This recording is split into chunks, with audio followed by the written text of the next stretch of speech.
अरविंद जी, आप पहली बार national executive meeting में शामिल होने के लिए पंजाब आए हैं।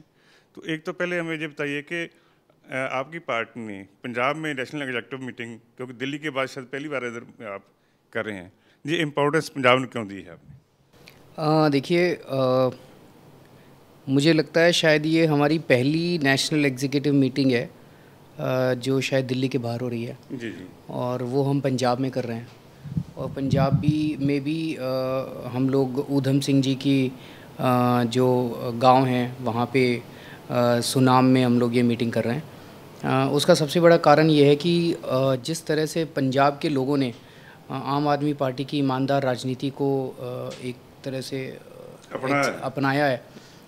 4 एमपी यहाँ से जीते, 24% से ज़्यादा वोट शेयर था। तो दिल्ली के चुनाव होंगे, दिल्ली में तो आम आदमी पार्टी सरकार बनाएगी। अगली सरकार आम आदमी पार्टी की पंजाब में बनेगी। तो आम आदमी पार्टी के उसमें पंजाब का बहुत बड़ा महत्व है। अरविंद जी, पंजाब का इतना बड़ा महत्व आप देखते हैं कि 24% से ऊपर पहली बार किसी पार्टी को वोट मिली इधर, और 4 एमपी जीतकर पार्लियामेंट में पहुंचे हैं। तो पंजाब की ये एक स्पेशल स्थिति में पंजाब की पॉलिटिक्स में क्या आप देख रहे हैं कि वो इंडिफरेंट है बाकी देश से, उसको कैसे समझते हो गए आप? देखिए, सबसे पहले तो हम लोगों के पॉइंट ऑफ व्यू से देखते हैं। आज सबसे बड़ी समस्या, हमारा मकसद है पंजाब को नशा मुक्त और भ्रष्टाचार मुक्त करना। आज भ्रष्टाचार, वो दोनों कांग्रेस और अकाली दल की भ्रष्ट राजनीति से पंजाब के लोग तंग आ चुके हैं। और एक ये भी है कि अकाली दल में और कांग्रेस के बीच में पर्दे के पीछे एक अच्छी सांठगांठ है, अच्छी सेटिंग है। जो देश में हम कहते हैं ना, बीजेपी और कांग्रेस में अच्छी सेटिंग है, वो अच्छी सेटिंग पंजाब के अंदर अकाली दल और कांग्रेस के बीच में अच्छी सेटिंग है। और इसी को तोड़ना है, इसी को एक्सपोज करना है और जनता को ये दिखाना है कि जब तक हम ईमानदार राजनीति नहीं लेके आएंगे तब तक मुझे नहीं लगता कि पंजाब एक समय समृद्धि के लिए फेमस था, अपनी खेती के लिए फेमस था पंजाब। और आज किस चीज़ के लिए फेमस है? नशे के लिए फेमस है। तो नशा मुक्त करना है ताकि पंजाब के युवा वापस पंजाब को समृद्ध बना सकें। आपने ठीक बोला है कि पंजाब में एक स्पेशल स्थिति ये है कि जहाँ पर नशे के खिलाफ जो आंदोलन की ज़रूरत है, या नशे के खिलाफ लोगों को जागृत करने की ज़रूरत है। इसके अलावा जहाँ की पॉलिटिकल सिचुएशन में क्या देखते हैं कि जिसमें आप कोई ख़ास चेंज लानी चाहते हो, या ख़ास जो है बातें उन पर आप अपना सेंटर करेंगे ध्यान? एक ही चीज़ है, ये जितने आज पॉलिटिकल पार्टीज़ हैं पंजाब में, ये सारा मिला के एक पॉलिटिकल इस्टेब्लिशमेंट है। ये भ्रष्ट है, ये जनता को चूसने वाला है। ये जनता को चूस के और चंद नेताओं को, इसमें सारी पार्टियां आ गई, बीजेपी आ गई, अकाली दल आ गया, कांग्रेस आ गया, ये सारी पार्टियां मिलके जनता को लूट रही हैं। आम आदमी पार्टी किसी एक पार्टी के खिलाफ नहीं है। आम आदमी पार्टी इस पूरे के पूरे सिस्टम के खिलाफ है, इस व्यवस्था के खिलाफ है, इस पॉलिटिकल इस्टेब्लिशमेंट के खिलाफ है, जिसको उखाड़ के फेंकना है। दिल्ली में ये किया, हमने नहीं किया, आम आदमी पार्टी ने नहीं किया। हम तो बहुत छोटे लोग हैं, हमारे पास ना पैसा है ना आदमी है। जनता ने किया, जनता खड़ी हो गई है। अब जनता आम आदमी पार्टी में एक विकल्प देख रही है। जनता को ये पता है ये लड़के बड़े ईमानदार हैं और बड़े जुझारू हैं, देश के लिए लड़ रहे हैं, ये अपने लिए नहीं लड़ रहे। हम सारे अपने अपने करियर छोड़ के आए हैं। मैं इनकम टैक्स में कमिश्नर था, वो नौकरी छोड़ के आया हूँ। फिर मैं मुख्यमंत्री बन गया, मुख्यमंत्री के पद से इस्तीफा दिया। हम लोग सब कुछ त्याग करके, बलिदान करके आए हैं। और ये अकाली दल वाले, कांग्रेस वाले, ये सत्ता से पैसा, पैसे से सत्ता, इसी राजनीति के अंदर फंसे हुए हैं। इस पूरी राजनीति को बदलना है, इस व्यवस्था को बदलना है। जी, ये बात आपने ठीक है कि पंजाब में आपके लिए ये ऐसे चैलेंज हैं कि इस सत्ता को कैसा बदला जाए। उसमें एक हम जो देख रहे हैं कि आपकी पार्टी के लिए कि जैसे एक मूवमेंट बनी, लोकसभा इलेक्शन में लोग आपके पीछे खड़े हुए और 4 सीटें जीत गए आप, और कुछ सीटों में बहुत अच्छी प्रदर्शन किया है। तो आपके लिए ये अब चैलेंज खड़ा हो रहा है, जो रिस्ट्रक्चरिंग कर रहे हैं ना पार्टी की, उसमें बहुत से आपसी भेदभाव आपकी पार्टी में खड़े हो रहे हैं। जो नए लोग हैं वो कहते आगे आगे, और पिछले जो जिन्होंने शुरू में काम किया था उनको पीछे किया जा रहा है। ऐसी कुछ ये स्थिति हो रही है। इससे आप इस चुनौती को कैसे लेंगे आप? ये सब तो होता ही है, किसी भी परिवार में थोड़े बहुत लड़ाई झगड़े तो होते हैं। जहाँ 4 आदमी बैठेंगे वहाँ पे आपस में लड़ते तो हैं। लेकिन हमारे लिए ये सब इम्पोर्टेंट है। हमारे लिए पंजाब की राजनीति को साफ़ करना सबसे ज़रूरी है। तो जैसा मैंने कहा कि ये वाली सारी तो छोटी छोटी चीज़ें तो निपट लेंगे। लेकिन अब हमें ये देखना है कि अगले 2-2.5 साल के अंदर पूरे पंजाब के अंदर गांव-गांव के अंदर आम आदमी पार्टी के कार्यालय खोले जाएंगे, गांव-गांव के अंदर आम आदमी पार्टी के कार्यकर्ता बनाए जाएंगे और घर-घर के अंदर लोगों को आम आदमी पार्टी से ईमानदार राजनीति से जोड़ा जाएगा और जनता को ये बताया जाएगा कि हो सकता है। दिल्ली के अंदर 49 दिन के अंदर हमने भ्रष्टाचार भारी तरह से कम करके दिखाया था। 65 साल से कांग्रेस भ्रष्टाचार कम नहीं कर पाई, बीजेपी भ्रष्टाचार कम नहीं कर पाई। 49 दिन की सरकार में हमने दिल्ली में भ्रष्टाचार कम करके दिखा दिया था। इसका मतलब हो सकता है, ये देश बदल सकता है, पंजाब बदल सकता है। अरविंद जी, ये बात ठीक है कि 49 दिन में बदला जा सकता है बहुत कुछ, मगर ये बात है कि जब रिस्ट्रक्चरिंग करेंगे पार्टी की, आपने पहले शुरू में कहा था कि नीचे से ऊपर को जाएंगे। अब ऐसा इम्प्रेशन आ रहा है कि आप ऊपर से नीचे को आ रहे हैं। जैसे पहले इधर जो आपने उम्मीदवार को चुनाव किया उसमें भी कई बातें आई थी कि ऊपर से आ रहे हैं उम्मीदवार, नीचे से नहीं। अब भी रिस्ट्रक्चर में जो बॉडी आपकी डेवलप हो रही है ना, वो लोगों का इम्प्रेशन है कि आप ऊपर से आ रहे हैं, नीचे से नहीं जा रहे, इसीलिए ये डिफरेंसेस आप में बढ़ रहे हैं पार्टी में। ये डिफरेंसेस होते हैं जी। देखो, 2 तरह के कई लोग ऐसे हैं हमारी पार्टी में जो अपना तन मन धन सब कुछ न्यौछावर करके बैठे हैं, सब कुछ त्याग दिया, दुकान बंद कर दी, नौकरी छोड़ दी। किसके लिए? कोई पद लेने तो नहीं आए नहीं, देश के लिए, समाज के लिए, अपने भविष्य के लिए, अपने बच्चों के भविष्य के लिए, आने वाली जनरेशन्स के लिए। लेकिन कुछ लोग ऐसे होते हैं जो स्वार्थी होते हैं। आते ही उनको लगता है मेरे को कुछ पद बना दो, आते ही उनको लगता है मेरे को टिकट मिल जाए, टिकट के लिए लड़ाई करते हैं। ऐसे स्वार्थी लोग तंग करते हैं, तो वो धीरे धीरे फिर वो छटनी हो जाती है उन लोगों की। तो ये छटनी धीरे धीरे होती जाएगी। जो आपने कहा, कुछ चीज़ें हैं जो टॉप से बॉटम करनी पड़ती हैं, कुछ चीज़ें हैं जो बॉटम से टॉप करनी पड़ती है। हर चीज़ बॉटम से टॉप भी नहीं होती और हर चीज़ टॉप से बॉटम भी नहीं होती। अभी हमारी पार्टी नई पार्टी है, अभी काडर बन रहा है, तो अभी हमने एडहॉक स्टेट कमेटी बनाई है 6 महीने, साल, 1.5 साल के लिए। ये एडहॉक स्टेट कमेटी अब इंश्योर करेगी कि पंजाब के गांव-गांव के अंदर यूनिट्स बनाई जाएं। जब गांव-गांव के अंदर यूनिट्स बन जाएगी तभी तो नीचे से ऊपर जाएंगे। अभी जब नीचे कोई हमारा स्ट्रक्चर्ड काडर ही एग्जिस्ट नहीं करता तो नीचे से ऊपर कैसे जाएंगे जी। तो ठीक है कि इसलिए बंदोबस्त करें कि नीचे तो ऊपर बॉडी डेवलप की जाऊगी। अरविंद जी, इतने एक होर मैं तुहाडा ध्यान दिवाना चाहना कि पंजाब में एक स्पेशल जो बातें हैं कुछ जो और स्टेट्स में ना हो, उसमें एक तो कि सिख मिनोरिटी का वहाँ पर कोई ना कोई इशू उठता रहता है। सेकंड है कि हिंदुस्तान में सबसे ज़्यादा जो दलित पॉपुलेशन है वो अराउंड 35, वो भी पंजाब में है।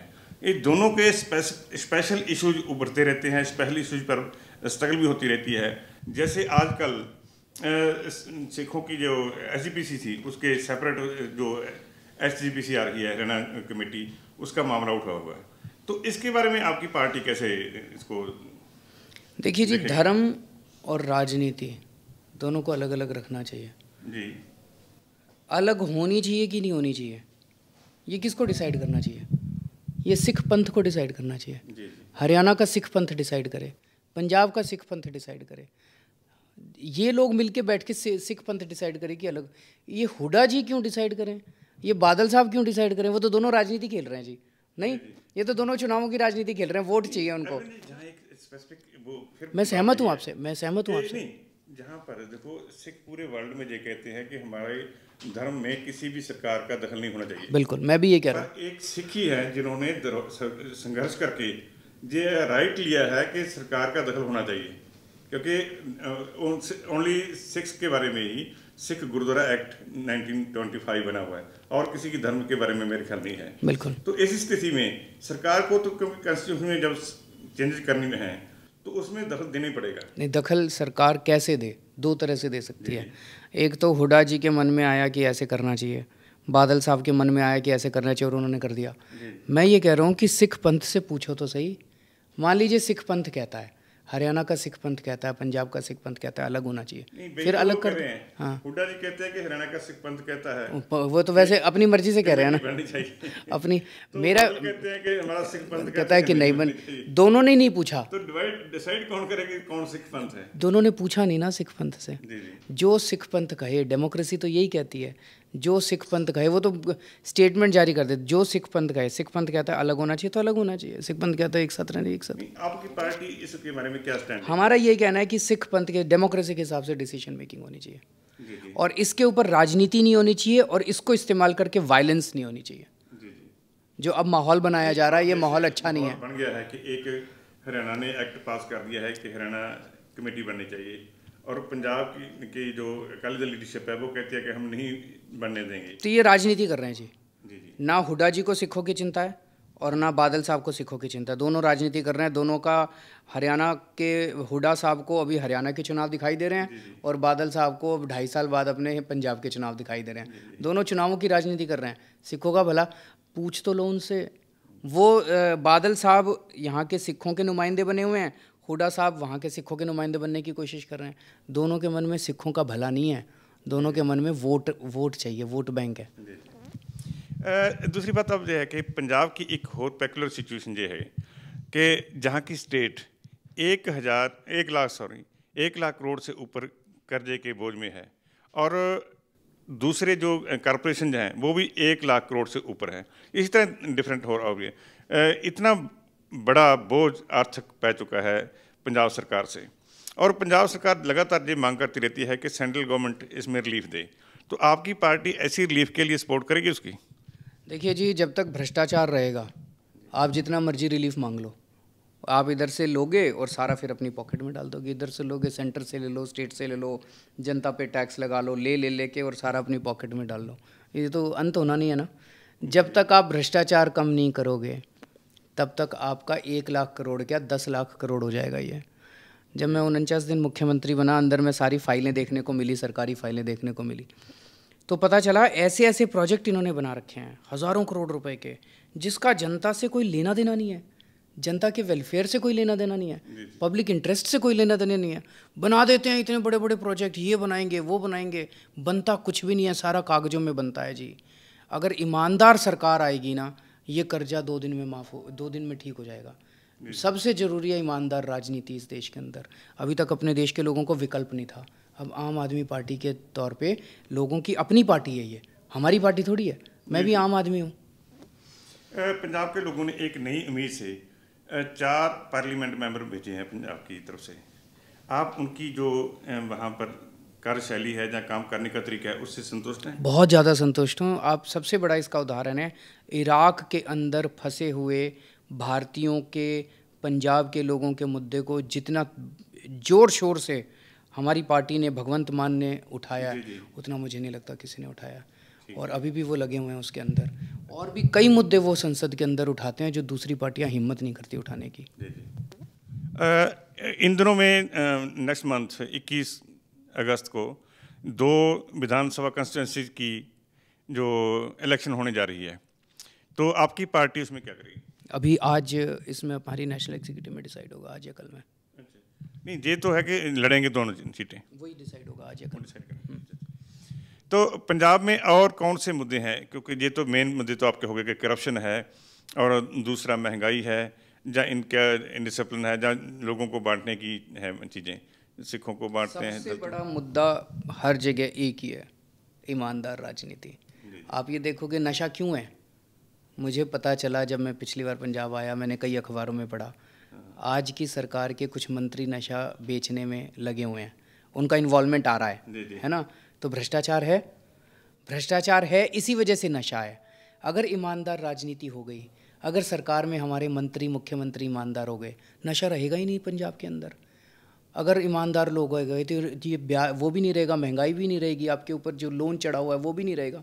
सबसे इम्पॉर्टेंट है ईमानदार राजनीति। अगर राजनीति को हम साफ नहीं करेंगे, अगर हमारे मंत्री, हमारे एमएलए, हमारे एमपी भ्रष्ट होंगे, आपको कुछ भी कर लो, आप ना महंगाई ख़त्म होने वाली, ना नशा ख़त्म होने वाला, ना सड़कें ठीक होगी, ना पानी ठीक होगा, ना स्कूल ठीक होंगे, ना अस्पताल ठीक होंगे। अरविंद जी, इन दिनों में दिल्ली में री इलेक्शन होने की, दोबारा इलेक्शन होने की बात चलनी शुरू हुई है। आपका वहाँ पर क्या स्टैंड है कि पहली विधानसभा को रिकंस्टिट्यूट किया जाए, जहाँ इलेक्शन द्वारा करवाई जाए? तुरंत इलेक्शन दोबारा कराए जाएं। वहाँ पे भारतीय जनता पार्टी जो है वो कोशिश कर रही है 20-20 करोड़ रुपए में एमएलएज को खरीद के और अपनी सरकार बनाने की। ये बहुत ही घिनौनी चीज़ है और बीजेपी को इससे बाज आना चाहिए और तुरंत इलेक्शन ऑर्डर करने चाहिए। बीजेपी का इंटरनल सर्वे करवाया था उन्होंने, उसमें भी इंटरनल सर्वे में आया कि अगर अभी चुनाव होते हैं तो बीजेपी बुरी तरह से हार जाएगी और आम आदमी पार्टी की सरकार बनेगी, इसीलिए वो चुनाव नहीं कराना चाह रहे। हम डिमांड कर रहे हैं कि तुरंत चुनाव होने चाहिए।